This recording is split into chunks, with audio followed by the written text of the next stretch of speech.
Hi, good evening, everyone. Welcome to Support Three Courts event. I'm just going to give it a minute for people to filter in. Thank you for joining us. Just quickly before we get started, a couple of housekeeping things. This event is being recorded and you'll receive a link to watch the recording after the event. So if you miss anything or want to watch it back, that'll be in an email to you. And you'll also receive information about how to attend future events of ours. If you'd like to come back and join another event, we hope you do. Throughout the event, you can pop your questions or comments in the chat box or in the Q&A box. And after Luke's presentation, we'll get to those. So please do pop them in as and when you have them, and we'll address them at the end of the presentation. So thank you again for joining us this evening. I hope you enjoy the event. And I will now hand over to Lizzie Iron, who is our head of service, to get things underway. Thanks, Lizzie. Thank you very much, Katie. So welcome to everybody. It's lovely to see many of our regular supporters tonight. And as we offer a wider range of events, we look forward to raising awareness amongst new audiences for the work that we do.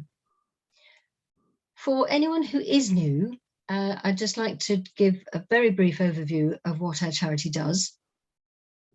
We started about 20 years ago, but demand really took off in 2013 after the cuts to legal aid. We offer practical and emotional support to litigants in person, that's people representing themselves through the civil and family courts, in up to 20 court sites. We rely on a dedicated cohort of brilliant volunteers across the country, mostly made up of retired professionals and students. Before the COVID pandemic, everything we did was face-to-face, and it was all based physically on site. We used to record about 6,000 contacts a month. Like everyone else, we had to adapt very quickly to remote working, and we had just started a national telephone helpline in the middle of March 2020, which of course became our main service within about 2 weeks. The numbers now are still recovering. We record about 4,000 contacts a month instead of the 6,000 that we did, but we're delighted to say that we're reaching different audiences. We've discovered the value of remote work and that we can actually achieve a lot of the support that we offer to clients through remote channels. So we offer as much as we possibly can, we offer services in the media that clients would like to use. So we will continue to offer those channels. We'll continue to develop both remote and face-to-face work. We never forget that many of our clients really need that personal hand-holding that we can offer on site. We do get some funding from the Ministry of Justice, and we have a terrific fundraising team who have organised this evening, and also bring in corporate donations, grant donations, and all the other standard forms of income. But we do have to remind everybody that comes to events that we do rely on donations and contributions from everybody who believes in the valuable work that we do. So thank you for bearing that in mind and passing it on to other people. So this evening's event is a departure from many of the things that we've done in the past. We've often been mostly law-based, but I think this is going to be a fascinating presentation about the nature of news. And Luke McKernan is our speaker. He's a film and media historian. He's the lead curator at the British Library for News and Moving Image, and also lead curator of this new exhibition, Breaking the News. He's written widely for over 30 years and has a particular interest on early film history, news media, media audiences, that's you, and audiovisual Shakespeare. So I'm delighted to welcome and to thank in advance Luke McKernan, who's going to present the talk this evening. Thank you, Luke. Thank you. Okay, I have to share. Okay, let me just get my presentation up. Thank you, Lizzie, and thank you, Sports Through Courts, for inviting me to speak here, and to everyone who's signed up for the presentation. I'm going to take you through this exhibition, which is appearing at the British Library now until 21st of August, which, as said, is a view of the news and to encourage us to think about the news that we have, why it is the shape of the way that it is. I should first of all, just a little background information. As said, I work at the British Library, which is the nation's research collection. We don't quite have every publication that's ever been in this country, but we're making a good way there. But not one people, if they've heard of us, tend to associate us with books, but we have a great many other media, including news collections. So I just want to say a little bit about our news collections before going on to the exhibition. So we are one of the world's largest news archives. We hold newspapers, of course, but also television, radio, and web news. Our newspapers collection are vast, some 36,000 titles. So the Times is a title, the Guardian is a title, or 60 million issues, or 450 million pages over 400 years of newspaper production. We're taking in every newspaper that's published in this country, about 1,100 titles every week. This is a country that loves its newspapers. We digitize as many of these as we can, subject to resource and copyright clearance. We're currently making 52 million pages available through the British Newspaper Archive, which is a pay site, but 1 million pages has been made free to view, and we're adding another million this year. So, but to give us a sense of the scale, that's the work that's taken us 10 years, and we've managed to digitize 11% of the collection. So there's a long, long way to go before we make it all available online. It's all stored in this building in Yorkshire, Boston Spa in Yorkshire, the National Newspaper Building, which was opened about 8 years ago, entirely robot operated.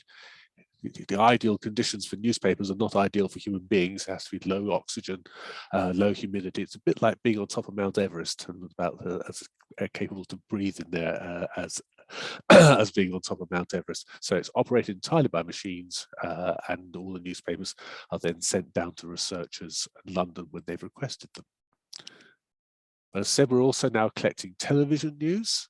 We have done so since 2010, over 125,000 programs so far. A lot of radio, nearly 500,000 radio programs with a strong emphasis on community radio and community news. And we're archiving the UK web. I've been doing so since 2013 with about 2,000 news websites that we're archiving on a regular basis. So, breaking the news, the exhibition. Why have we got an exhibition on news? And I think it's partly to tell people about that collection, because my job is really to sort of take the library from being a collection of newspapers to a collection of news. And what does that mean? Because ultimately anything can be news. But we do know that the newspapers are increasingly digitally oriented, video oriented. So there's a blurring between the different kinds of news content to create this thing called the news. But also we wanted this exhibition because over the past few years, the news has become such a hot topic with the idea of fake news, alternative facts, people worrying, well, what news can you trust? Who can you trust? And where is the news in which I can believe in? All of these ideas informed the idea of this exhibition. So the exhibition attempts to explore questions around how we make and interact with the news in the UK and the role it plays in society. It's not a traditional view of the news of saying these people produce the news and this is what it looked like and leave it at that. This exhibition tries to say, what's our role in the news? What part do we play? Is it purely passive? Is it active? If it's active, then what does that mean? And so it's a lot to go about social responsibility, about media literacy, about understanding what is why the news is the way it is. So we want people to consider issues of choice, interpretation, truth, and trust over a period of 500 years, which juxtaposes historic and contemporary items. And I should say one thing to say is about news in the UK. We thought an exhibition on the whole of the world's news would be just too much and frankly a bit meaningless. News always has to have an audience that helps define what it is. And for us, we wanted it to be British news. So that's not news necessarily produced in Britain, but what is of interest or of news interest to the British, which is quite a different thing. And that's obviously has changed as people's perceptions of what is meaningful to them have changed over time. The example I give to people is, 4 months ago, most of us had no interest whatsoever in the Ukraine. Now it's absolutely the top news interest story area. So our perceptions of what is news are changing all the time. Should add that this exhibition is sponsored by Newsworks, which is the marketing body for the UK's national news publishers. Sponsorship covering the different versions of the exhibition, which I'll describe, and its publication. They did sponsor it. They had absolutely no influence over the content whatsoever. So that was always understood right from the start. So the exhibition has 100 objects and 100 stories. It's an exhibition that's told through stories.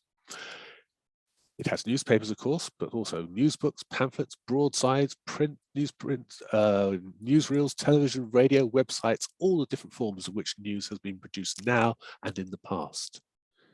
It is news from 1513.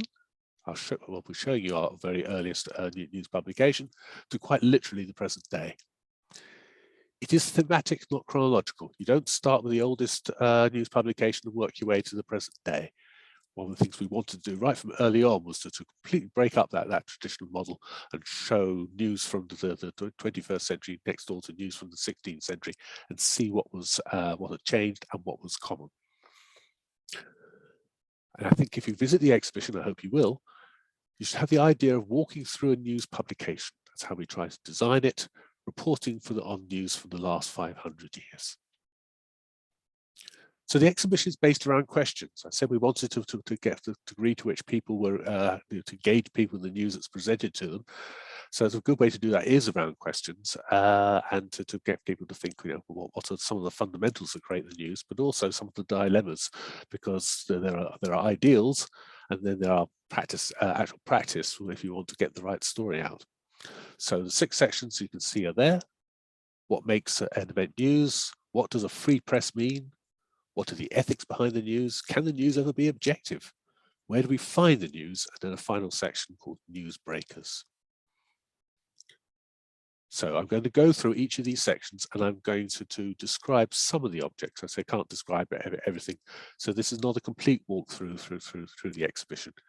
You will see some illustrations showing the inside of the exhibition with some very studied models, as you can see there, and sometimes some images just of the objects.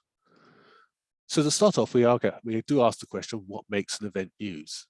Because not everything does. There's an awful lot of things which happen which don't make it into our newspapers or our television news or web news, because they're just not necessarily viewed as interesting. They don't necessarily tell a good story. And there's certain kinds of story which have always appealed, which we can find not in the news today, but news going back 400 or 500 years. The areas we've looked at, so they're not exclusive, but they're certainly rich in content, are conflict, scandal, celebration, sensationalism, disaster, and power. So I'm going to show you some of the examples we've got. I said it wasn't chronological, but our earliest item does turn up in the conflict section.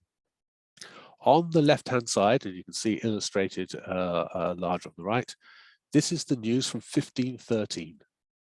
This is the oldest known certainly oldest surviving printed news in this country. It's reporting on the Battle of Flodden, which is a battle fought between the English and the Scottish, which English won. And if you look at it, you can see that it looks, once you sort of get used to the text, it looks pretty much like a news publication.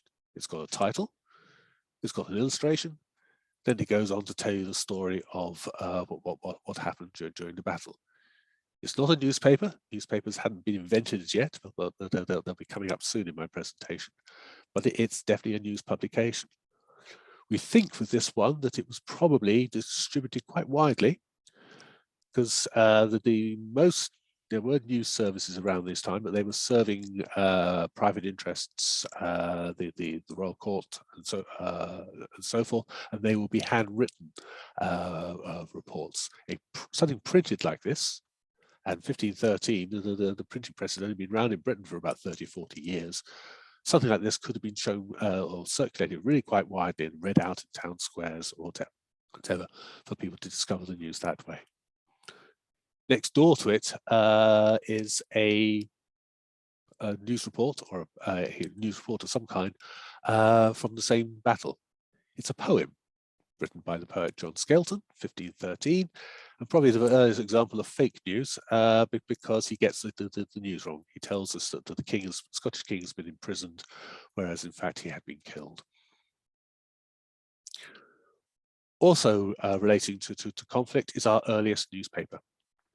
This is, as far as we know, the first newspaper published in this country on the 24th of September, 1621. Its difference to the previous item, which you've seen there, is that it's designed to be a series. You'll buy one of these and then there'll be more. It has a specific date, say the 24th of September, and it gives you a selection of stories. It's not high enough resolution to be able to see them, but there are a range of stories, each with a date to them. There's also quite something interesting about this, which is called the Coranto, or news from Italy, Germany, Hungary, and France, in that it has no British news, or no news of what's happening in Britain. This because it was far too dangerous at this time to publish any news relating to Britain itself. There was a Star Chamber decree preventing the publication of news. So the first British newspaper has news entirely about the war going on continental Europe and about the 30 Years' War. Of course, this was news of interest to the likely readers of this, who would have been merchants and officials. They wanted to know what was going on. They wanted to know how it would affect their business. But it's not the newspaper as reporting British news that we would expect. That took some years to come after this. We move on to other kinds of events. So we have one on scandal. So we have, bringing things up to date, we have the memorable scandal of the parliamentary expenses from 2009. We felt we had to have the Duck House story there. Famously was a scoop for the Daily Telegraph. But then what is a scandal changes, our idea of what is scandal changes over time. We have next to it a scandal on Oscar Wilde's trial in 1895, when the writer was put on trial for gross indecency with men.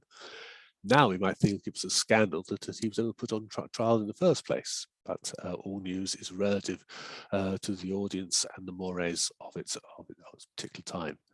The newspaper in question here is the Illustrated Police News, which tended to have very lurid illustrations on its front pages in an era before it was possible to reproduce photographs in newspapers at all. We also have a section on celebrity. I think that quote you see in the top left, "I woke one morning to find myself famous," which comes from Lord Byron, is something that many people, not least Jane Goody, who you see there on the right, have experienced this sudden absolute change in your life. The reason that the Goody display we had there is all the different newspapers, how they reported her death. And how she was championed not only in the tabloid press, but in the broadsheets or the national press as well, how she had become an iconic figure after the extraordinary ups and downs of her career. Also in this section, an example of how we try to reflect current news, we have Wagatha Christie, which of course is still in the news today. This presented an interesting challenge to us. First of all, how do you exhibit a tweet? Because we don't want just a sort of traditional physical objects. We want to reflect the news as understood. In this case, we've reproduced the look of it. We've got photographs of the two protagonists, and we've got examples of the likes and retweets and so forth. So this is, of course, is the High Court battle that's ongoing between Colleen Rooney and Rebecca Vardy about whether personal stories were made available through someone hacking the Instagram account of Rooney and sent to the Sun, and who was guilty thereof. This was an interesting challenge for us in that it is still going through the High Court. So on the right-hand side, we have a carefully worded notice. So the main label just describes the basic facts. The right-hand label says that it is the subject of a defamation case being brought by one against the other. The allegations described and not yet been proven true or false. We have labels in reserve. depending whatever the outcome of the case will be, which will then replace that second label when the time comes. One of the great challenges of having an exhibition on news is to try and stay contemporary with the news. And this is one example. Also, in this is the last of the ones I'm going to talk about in our what makes a news event section, is Grenfell Tower.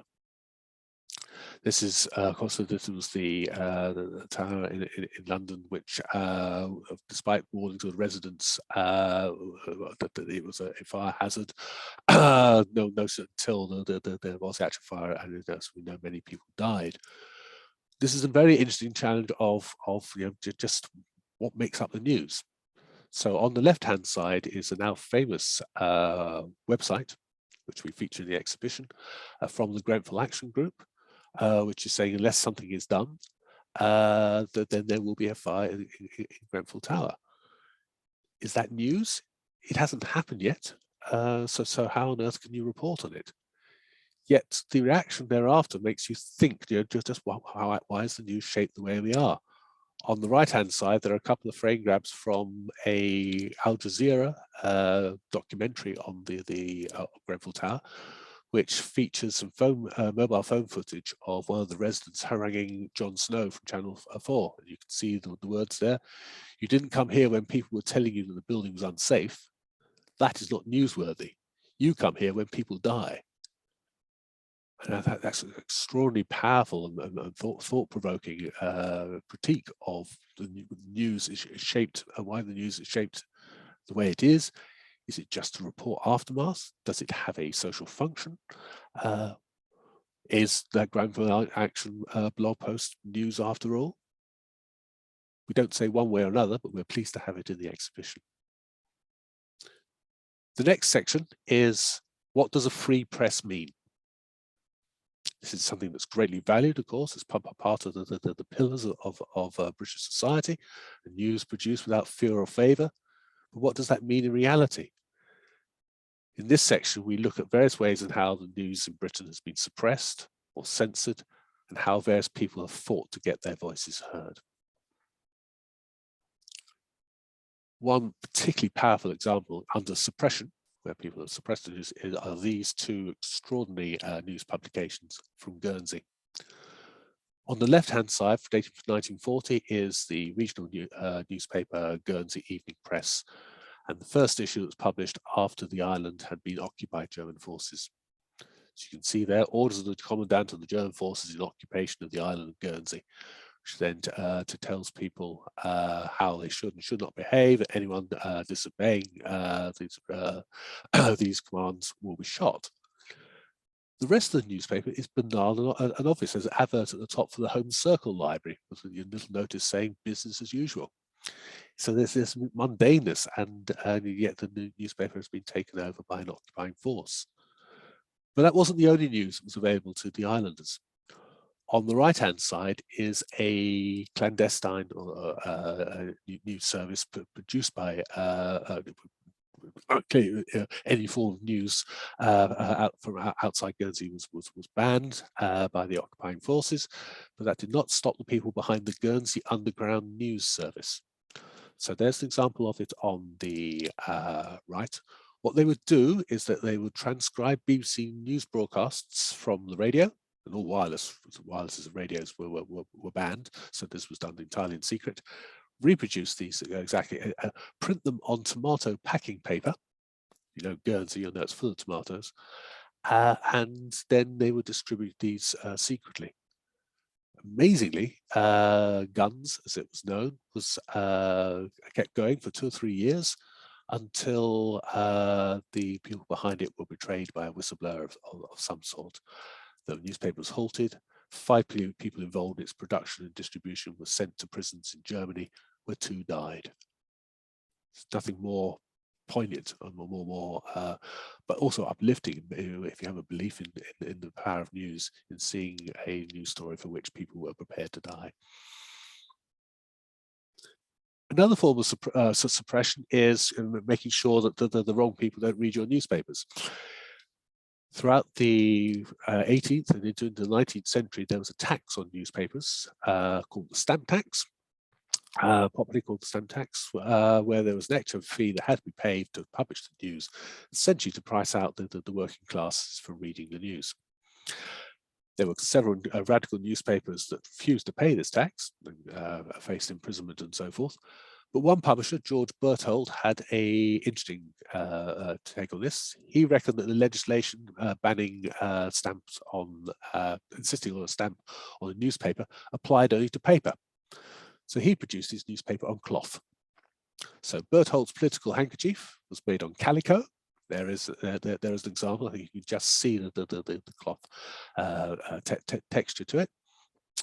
It didn't fool the authorities. It only ran for about 8 issues before being halted. But it did have one particularly novel feature, which was that he would say once you would finish reading the newspaper, you could wash it, take off remove all the type, send it to the printer, and they would produce you the fresh copy with the next week's news. So I think George Berthold was a digital thinker 200 years ahead of his time. Also in this section, what does free press mean, is what happens when press is not regulated. We do have regulators, currently 2, regulating the press in the UK, saying what should and should not be published. Obviously, some basic government rules. But at times, this is broken down. And what we've done here is compared the Civil War of the 17th century to Brexit. In the 17th century, it's in the 1640s, for the English Civil Wars, all attempts to license the news publication fell down just because of the chaos in which the country found itself. And so an extraordinary number of news pamphlets, passionately either in favour of the royalist or the parliamentary cause, were published. Sometimes it's hard to find hard, reliable news in them. There's a lot of propaganda against the opposite side. Lots of some extraordinary illustrations, as you can see there. But they were it's really was the cauldron from which the fervour or the passion for news in this country first started, which was the Civil War, and out of that unregulated phase. When we point to Brexit, obviously we now have regulated newspapers, but Facebook, Google, and so forth are not regulated. So certainly not in the same way that they would say that they police themselves. So in parallel with this, we came up with those where people had used their Facebook accounts in particular to subvert or to the news or to get around their own messages, either through cartoons or through or comic illustrations, as you can see there on the right, but basically to tell the news as they saw it rather than as it was necessarily as it was being published. So we've created a sort of tunnel, rather tall tunnel, bringing together Brexit and Civil War together, and under the title Chaos. The next section, the third of our questions, is what are the ethics behind the news? There is a strong ethical core to our news, even though some may be skeptical of that. It is grounded in ideals such as public interest and transparency. What happens when such principles get in the way of a good story? Are there lines that should not be crossed? Can the end ever justify the means? I think what we've done here is to try to show examples where you have stories which should not have been published, but once they were published, you were very glad that they were. One example is this. It's difficult. You have to be in the exhibition to get the full effect of this. You have to imagine it's about 8 feet high. It's a computer managed by one of several managed by the Guardian newspaper, which held the data of the American whistleblower Edward Snowden, who was revealing all the data that had been personal data that had been acquired by American security forces, and was telling the public, telling the world what was going on. This data in Britain was stored on computers that were managed by the Guardian newspaper.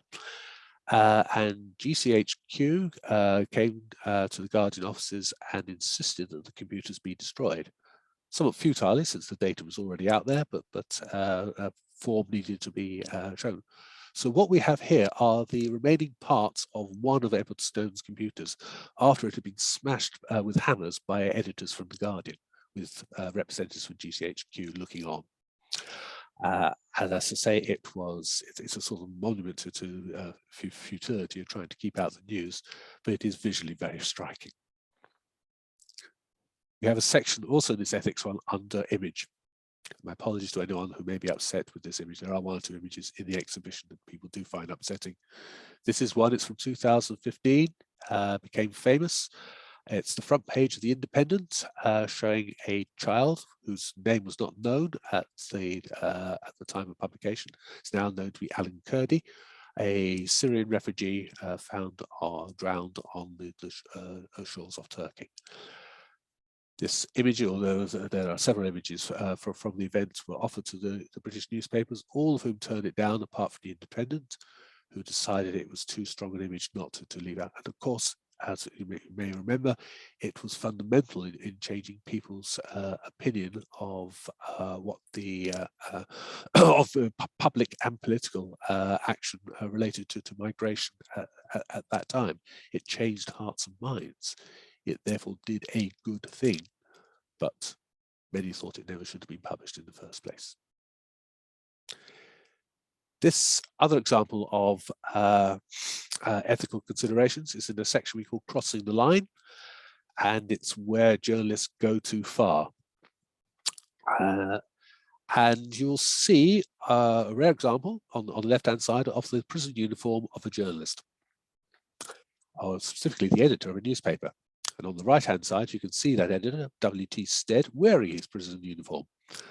Stead was perhaps the first modern journalist, someone who used sensation, an aggressive approach, and colourful approach to news, was strong on exposés in a style that we would recognise now, which is quite different to early newspapers.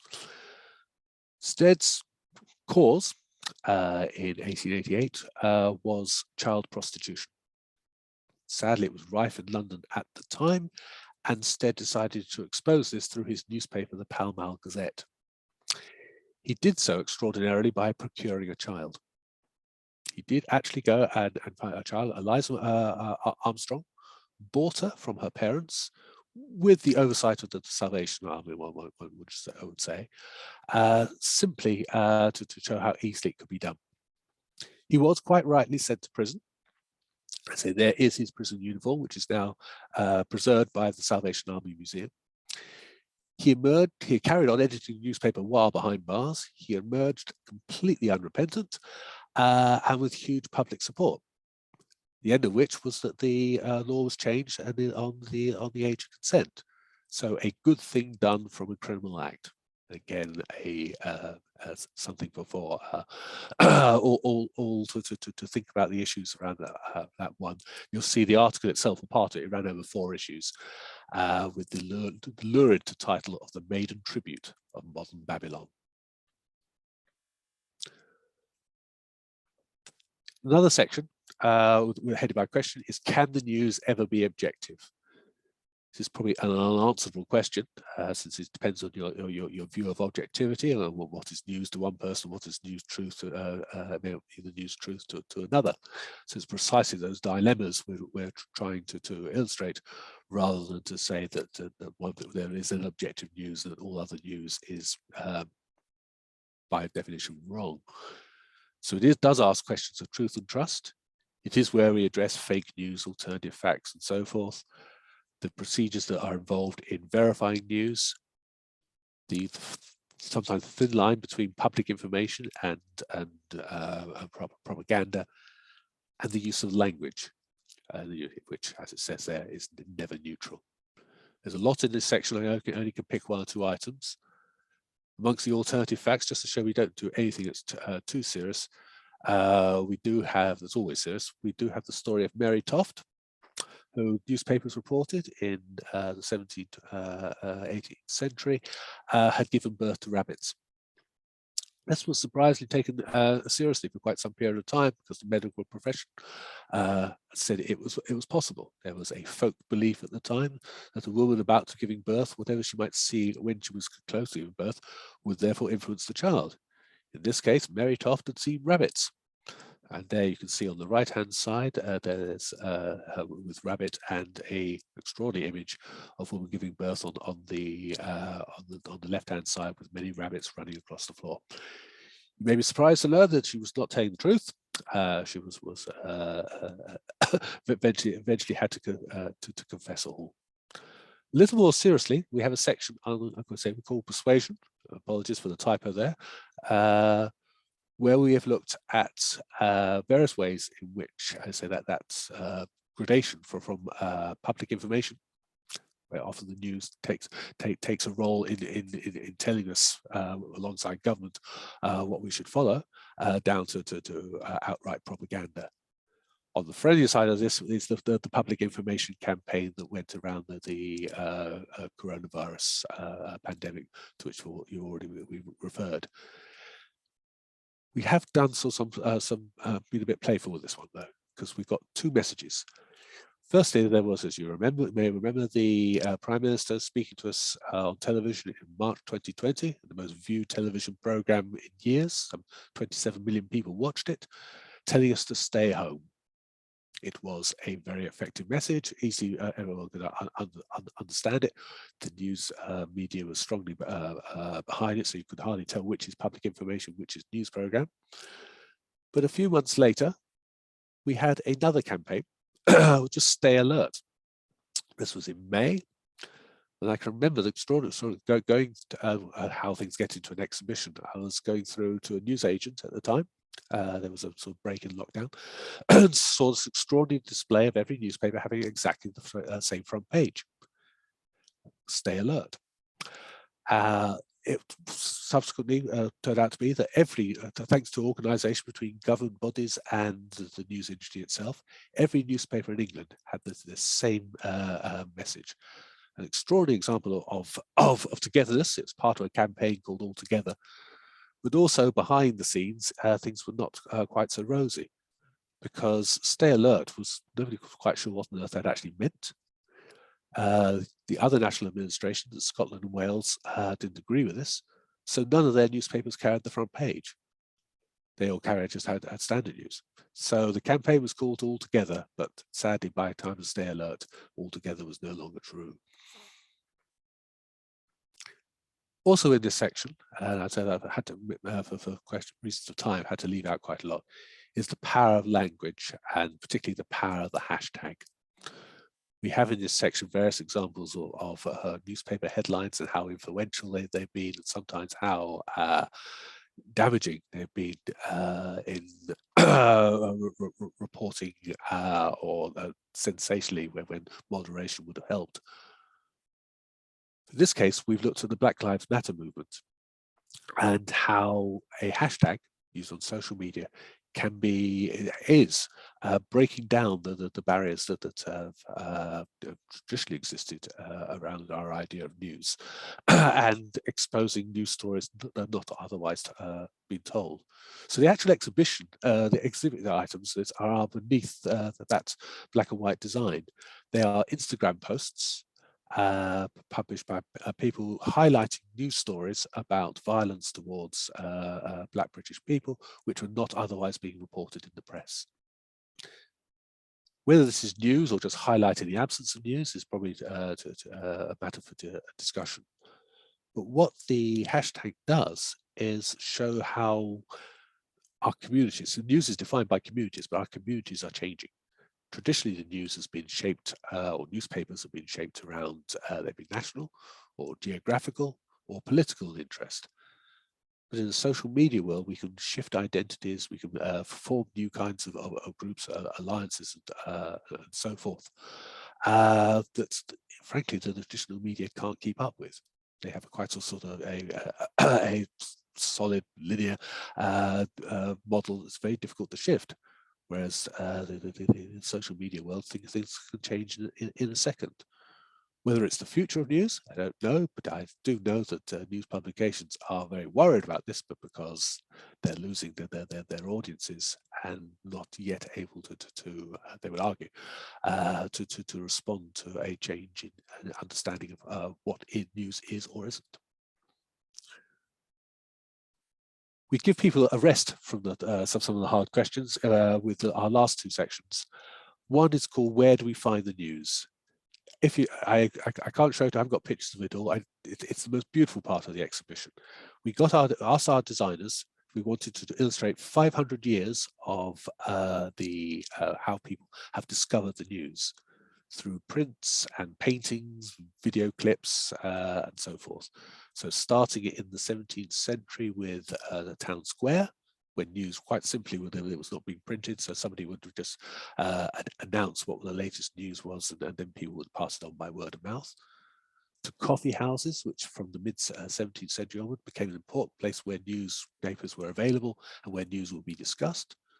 To print shops, to clubs, to news reading rooms. You can see on the right there, that's in the mid 19th century, a large number of public libraries devoted either partly or entirely to newspapers were opened, enabling working people, but usually working men, to obtain whatever newspaper they wanted for a small subscription. On to newsreel cinemas, which flourished in the 30s and 40s. When you went to the cinema, you saw the news as well. Onto television, and then and radio, and then onto the internet. And this is the final object in this this section. It's a slightly hazy phone snap, but I had to take it today, as you'll see from the date, because this is a live news installation meant to look roughly like a phone app. It is about 6-7 feet high.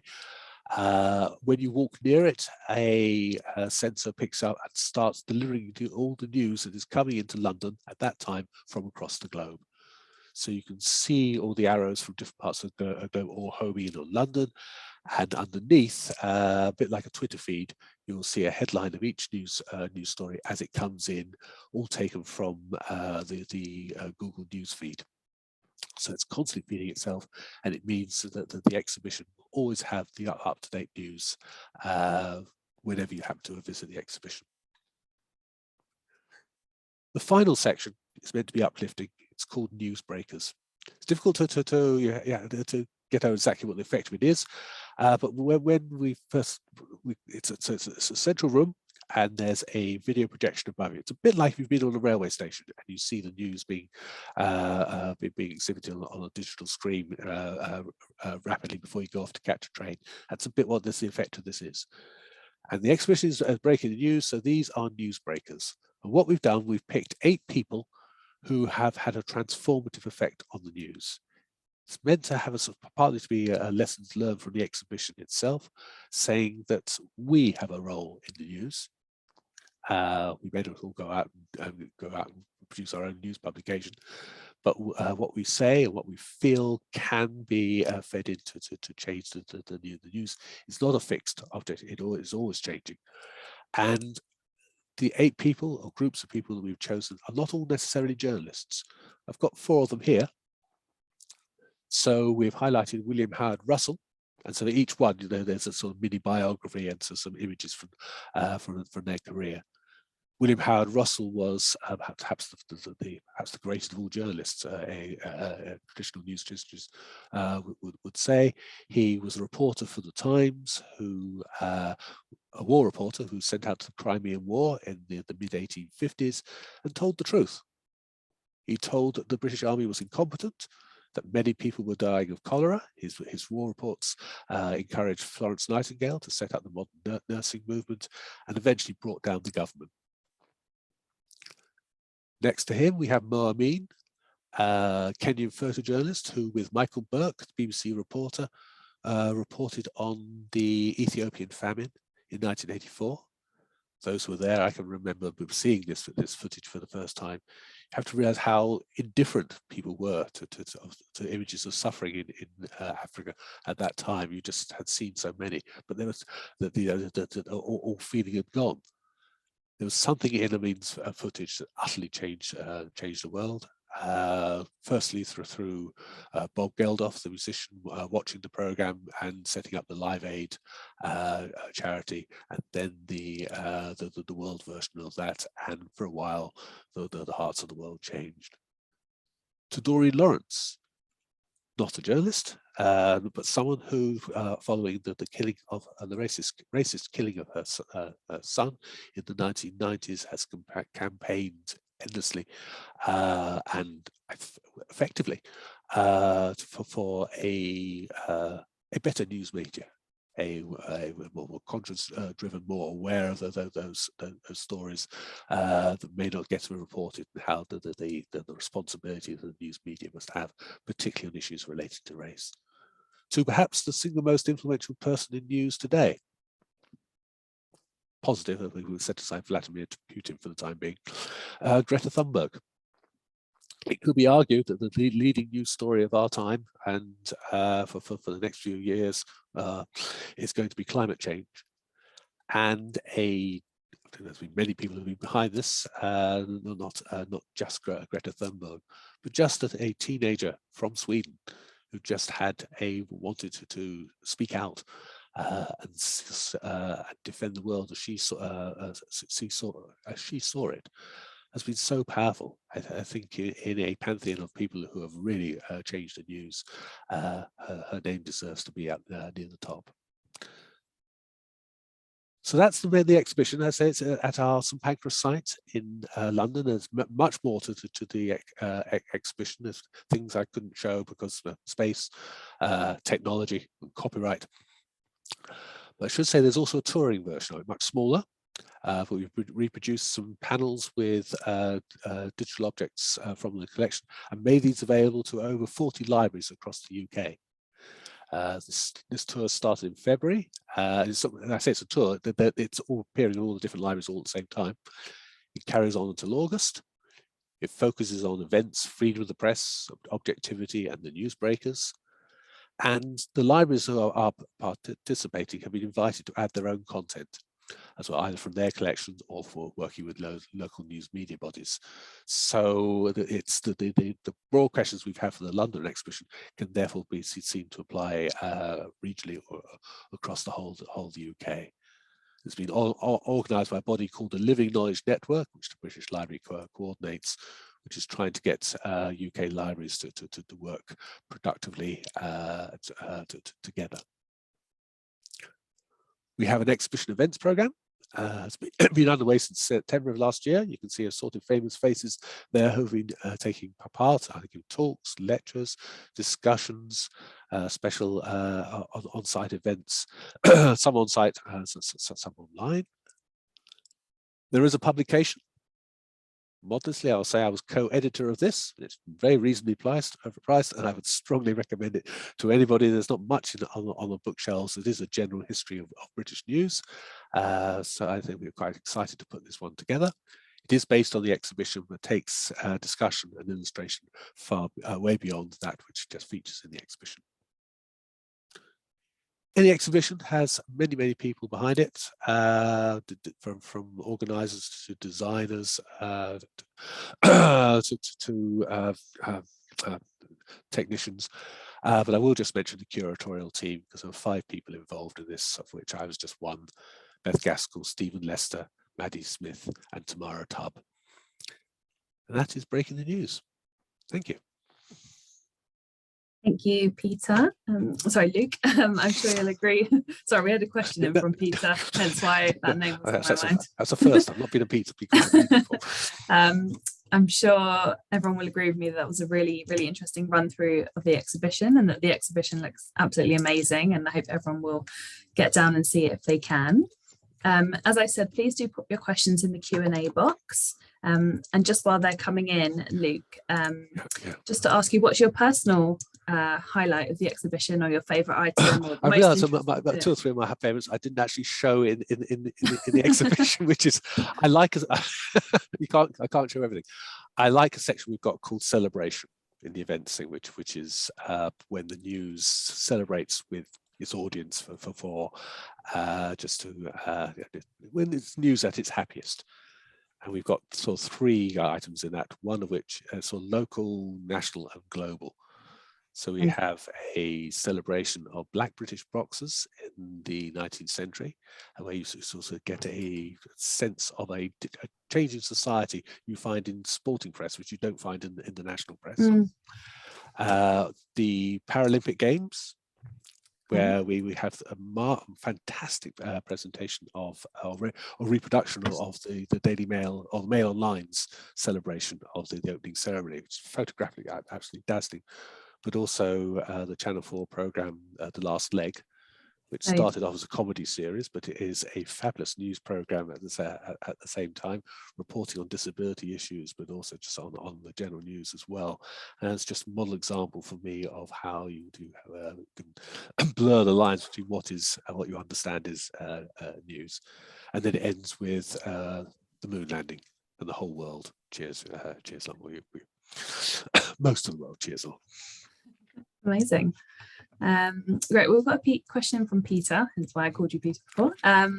Peter asks, how do you think the principle of news being validated by multiple sources has evolved over time? So clearly, current social media bypasses the checking of multiple sources altogether. It's grown up over over 200 years, really, as the news industry, or the newsprint industry, grew. I think it comes about. There's no sort of one point where it's a progression from anarchy and nothing is validated at all to a point where everything is validated. Clearly that's not quite true. But news in the 18th century tended to be entirely biased because it was supported by governmental groups. Obviously, newspapers were paid by private interests. It's not until advertising comes in the 19th century that you start to get a news which is independent, except of course it's being controlled by its advertisers to a degree. And with that starts to come the ethical concerns, that the idea that the news is the fourth estate, that the government, the law, and the press are fundamental parts by which we understand how society operates. And thereafter, news is increasingly professionalized. There's a greater number of journalists. Newspapers reached to a wider number of people. The first million-selling newspapers, the Daily Mail, around about 1900. And with that building up, then you have verification process, ethical process, and so forth. But that does not mean that we're now in an idyllic state when the right false news comes through. But it shouldn't be the case. You should always get from more of one source. These are fundamentals of all journalism schools. You don't take it from one source. You should always check your sources. Get it wrong, you should apologize, and so forth. So we do have a reasonably well regulated and validated news, but stuff does creep through, which we might not necessarily approve of. Katie, perhaps I can just follow up on that. Is the idea, I think, that the education today is often about checking sources because people can get so much information from Google and the internet. Yeah. So as well as the regulation for journalists, is there something on top of that about helping readers and the public? Absolutely so. I mean, that's what we call media literacy. So I was looking at it purely from the journalism point of view. There's not nearly enough of this. It's been something that people working in media studies or community studies about that sector have been going on for ages. It's taken Donald Trump, whom they should thank, frankly, for making people start to ask questions of the news that's being delivered to. Okay, Trump was a rather extreme example, but it does make you think, should I believe in this? What's the difference between a news brand and something that my neighbour told me, but I'm on the same face group as them, so therefore I will listen to them. We do have a installation of the exhibition, which is exactly about that, a story from the 2019 general election, about a boy who was photographed on the hospital floor, which was then taken and it was first taken as an example of how dreadful funding the government funding was for the NHS. Then people denied that the photograph had been staged. This was then shared across the social media. It takes on a life of its own until there's a poignant message from the editor of the Yorkshire Post, which is the main newspaper involved, was asking, a reader wrote in and said, why have you posted this false story? He said, why do you believe someone who you've never met before, but you've just come across a message on Facebook, against a newspaper that you trusted for years and years? Now, there's all sorts of questions around that, but because it's partly defensive of the newspapers defending themselves against a changing media world. It's a long way around of getting it, saying that media literacy starts with questions. That's what we've tried with the exhibition. There should be much more of it in the schools. So certainly media studies should not be sneered at. It should be valued. I think the public libraries have an important role to play in this as well. So I think that's why there's the interest in this touring exhibition. But we're not in the best possible place, because we know a lot of people are just bewildered by the news that's out there. Seems to think that there's more news than ever before. There's probably about exactly the same amount of news as ever there was, but there's many different forms in which it can be delivered to you. So you get this sense of being overwhelmed. And yes, it's down to education. But really a lot interesting. more yet to be done. Yeah. Yes, it's like, I mean, we keep saying the same thing about legal literacy. That the more informed the public is, the more informed our society is, then the more more managed. Yes. Broadly, yes, you want an informed society. It's exactly the same. Yeah. Thank you, Katie. I had a great question here from Ali, who was asking about clickbait. Obviously, a lot of our news these days are clickbait. She said, was it like that, for example, in medieval England? Did the ancient Greeks have clickbait? I don't know about the ancient Greeks, and so in medieval England there were no news publications.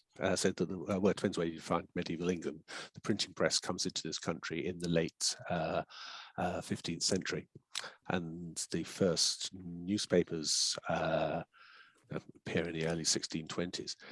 But thereafter, I think there's quite a lot of clickbait. Again, there's items I didn't show in the presentation. We have one from the 1667, I think it is, which is about a giant serpent roaming Essex, near Saffron Walden, to be specific. It's a great image of the serpent. It's called the Essex Serpent. There's a current TV series running based on a novel which is based on this very new story. And yes, it's meant to pick up and say this is extraordinary and tell your neighbour about it. Whether you really believe that there was a giant serpent near Saffron Walden, even though the illustration shows people, shows the serpent, it shows people fighting it off with spears, you're not quite sure. Well, it might or might not be true, but it's fun to engage with. So I think clickbait, in one form or another, is almost as old as news itself. Interesting. And I have had this question from a few people actually. What are your thoughts on Elon Musk's takeover of Twitter? And should one man have so much power to influence? No one person should have so much to influence, clearly, but that's why we have regulators to ensure that. But then, of course, the online world is not regulated, or at least not in the same way. I would say wait and see. Don't like judging people before they've actually produce something. I quite like some of Musk's. I like his phrase. The digital town square, because I said at the start of our exhibition, you start off with the town square, and that sense of the debate, viewing Twitter as so it's part of a continuum of how the news has been. It's not just what's published, but how people talk about it. So that's why Twitter is so interesting in a point of news history. Whether you agree with it or and so forth, and of course agreeing with it means not with the medium itself, but the people with whom you associate. There's 300 million different Twitters out there because everyone sees a different version of it. That's what's so worrying and powerful about it. You see a newspaper and then everyone sees roughly everyone sees the same thing. Everyone sees a different Twitter. That just shows how divided we are as a global society. The news that's delivered to, or that might be to deliver to us. What Musk does with that, I'm not going to judge. That's a fair comment. We had another question from Khalid here. Do you agree with Jeremy Corbyn that local newspapers and media organisations specialising in investigative journalism should receive charitable status? Can I ask a counter question to that? Please. This is my perception of the news at the moment, is that the label, the concept of investigative journalism justifies constant and any challenge to everybody. So I think that's really interesting that we've got two questions there about investigative journalism from different angles. One is, it's always a good thing, and the other is it always a good thing? Is anything always a good thing? I don't think I can quite answer that. It depends what the investigator is. So if you're going into the intrusiveness of media, clearly there has been points where journalists have crossed the line. We do have the Leveson inquiry and what happened to the Dowler family included in the exhibition. I can't comment on Corbyn's idea of newspapers having charitable status if they're engaged in investigative journalism. This sounds a bit nebulous as an idea. What happens when they stop? Is there a central fund? What on earth does that actually mean? The concern that lies behind this is that investigative journalism is in theory disappearing. And we don't support newspapers in particular, that many stories simply will not be reported. This is partly true. Partly it's being used by the news industry as a argument for defending newspapers over the online world. So you have to sort of ask questions of why these things are being. Nevertheless, we do try in the exhibition to champion investigative journalism because it is going on now. And we give an example in that newsbreaker section of the Bristol Cable, which is a local news website in Bristol, which spent 5 years investigating a local modern slavery case through crowdfunding, through sheer dedication of basically two people running the news publication, patience, and a belief that this was the right thing to do. They've won many awards from it and so forth. The conviction followed and so forth. It was a brilliant piece of work. Now, not all local news websites are able to do that, or have it's a heck of a commitment to spend months on investigating it, let alone several years. But it is out there.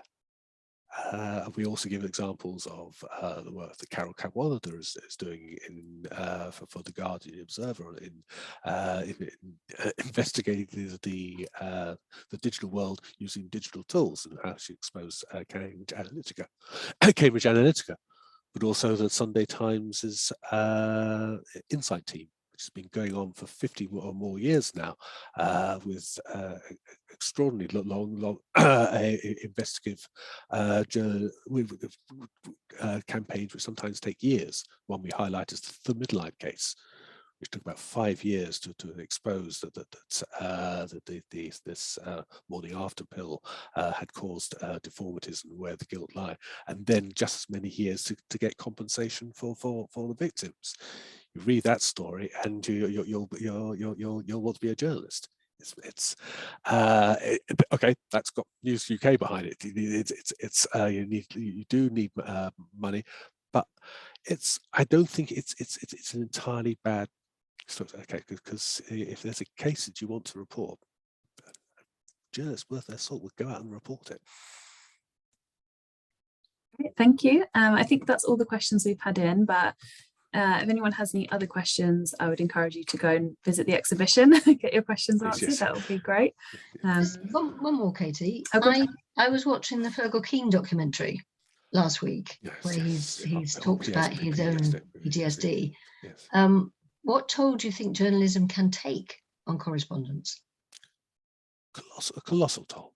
Mm. I was listening to a talk given by Katie Razzle from the BBC, who had been a foreign correspondent, said just couldn't take the human misery any longer.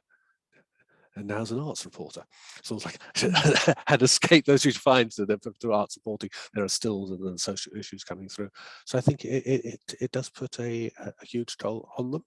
Obviously, journalists have a very thick skin. You have to have a wonderful, but it's just things do go through. So it's a very, very difficult profession, not least because, and I'm going to champion journalists because I think the best of them are marvelous people.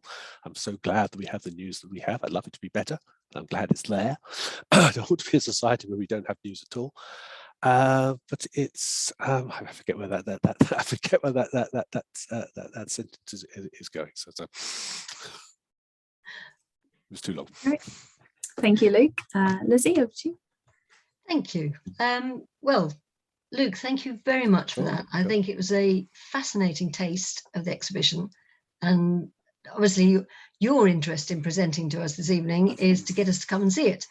Yes, please. If not in London, then I say there are the regional versions as well, or buy the book or demand that your local library has a copy, or just continue to both question and value the news at the same time. I think that's I think that's what you've shown us in this initial taster, is that we have a role in shaping the news. Yes, that's the message we wanted to get across. We didn't want to tell. We've had a lot of people saying, "Tell us what the right news, what the news is, what's good and what's bad, and what we should follow." And so, the disaster if we've gone down that route. It is about challenging and valuing it at the same time, and that we have a role. And making us think about that. Yeah. I think what has come over again, both in the answers to the questions just now, and some of the things that you've selected for the presentation, is the noble role of the press in changing social opinion. And I really, really love the point that the little piece about the tomato paper. Isn't that wonderful? There's only a few issues of that survive, and it's just to see it and knowing the story but behind it is just so we should all look at day-to-day wrapping paper in future. Yes. See what's going on in the back. Type that. You must tell that. You must tell the truth one way or another. Read the small print. Yeah. Lovely. Thank you so much, Luke. Thank you very much to all of you who've attended and to those who've put questions forward. Please do go and visit the exhibition, and if you take your friends, tell them that you heard about it for Support Through Court, and just add on a little bit about the valuable work that we do as well. Of course. So thank you very much indeed, and thank you, Katie and team, for organising this evening.